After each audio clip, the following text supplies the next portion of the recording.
नमस्कार मंडळी, आज आपण बनवूया मटण हराभरा कबाब.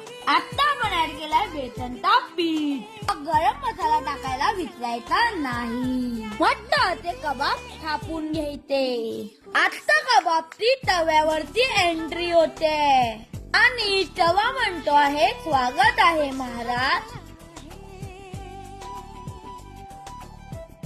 हराभऱ्याचा जोरदार पाऊस असताना सतत कांदा भजी खाऊन नाही, कधीतरी असे मटण कबाब पण बनवा हो. माझ्यावरती विश्वास ठेवा. तेवढे अप्रतिम झालेले की तोंडाला तर लिटर भर पाणी सुटलं राव. मग येताय का? छत्रपती संभाजी महाराज की जय.